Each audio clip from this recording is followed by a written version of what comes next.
പിന്നിൽ നമുക്കെല്ലാവർക്കും നമ്മുടെ പ്രിയപ്പെട്ട ചില കോമ്പിനേഷൻസുകൾ ഉണ്ടാകും. എസ്പെഷ്യലി നമ്മൾ വെറുതെ പ്രത്യേകിച്ച് പരിപാടിയൊന്നുമില്ലാതെ വെറുതെ ഇരിക്കുന്ന സമയത്ത് ഒരു എക്സാമ്പിൾ പറയുകയാണെങ്കിൽ ഇപ്പോൾ ജോൺസൺ മാഷ്, കട്ടൻ, മഴ, ഇതെല്ലാം നമുക്കൊരു കോമ്പിനേഷനായിട്ട് പറയാം. അതുപോലെ നമുക്ക് പ്രിയപ്പെട്ട ചില കോമ്പിനേഷനാണ്. ചിലവർക്ക് വെറുതെ ഇരിക്കുമ്പോൾ ഒന്ന് കിടന്ന് ഉറങ്ങാൻ തോന്നുന്ന ടീമുകൾ കാണും.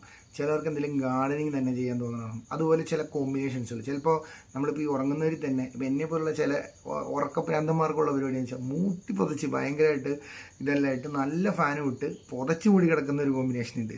അതുപോലെ ചിലവർക്കൊക്കെ പാട്ട് പാടി അല്ലെങ്കിൽ ചിലപ്പോൾ പാട്ട് കേട്ടുകൊണ്ട് കുക്കൊക്കെ ചെയ്യുന്ന ടീമുകൾ, ഇങ്ങനെ പലതരത്തിലുള്ള കോമ്പിനേഷൻസ് ഉണ്ട്. എനിക്കതുപോലെ ഇഷ്ടമുള്ള മറ്റൊരു ഇതുപോലെ വെറുതെ ഇരിക്കുമ്പോൾ ചെയ്യാൻ കാരണം എന്തെങ്കിലും ചില സീരീസുകളൊക്കെ നോക്കി വെച്ചിട്ട് വെറുതെ ഇരിക്കുമ്പോൾ എന്തെങ്കിലും സ്നാക്കൊക്കെ എടുത്തുകൊണ്ട് കുറച്ച് ടി വി കാണാം. എസ്പെഷ്യലി ടി വി കാണാമെന്ന് പറയുമ്പോൾ ഫോൺ ഉപയോഗിക്കണമെങ്കിൽ കൂടുതൽ ചില സമയങ്ങളിൽ ടി വി കാണാൻ വേണ്ടി നമ്മൾ അങ്ങനെ സമയം സ്പെൻഡ് ചെയ്യണം. അപ്പോൾ നമ്മൾ വെറുതെ ഇരിക്കുന്ന, വളരെ ലേസി ആയിട്ടിരിക്കുന്ന, വളരെ സിമ്പിളായിട്ടും വളരെ പീസ്ഫുള്ളായിട്ടിരിക്കുന്ന ഒരു സമയത്ത് ഇതുപോലെ നിങ്ങൾക്ക് ചെയ്യാൻ ആഗ്രഹിക്കുന്ന ചില കോമ്പിനേഷൻസ്, നമ്മുടെ പ്രിയപ്പെട്ട ചില കോമ്പിനേഷൻസുകളും അതെന്തൊക്കെയാണെന്നുള്ളതൊന്ന് കമൻറ്റ് ബോക്സിൽ കമൻറ്റ് ചെയ്യാമോ?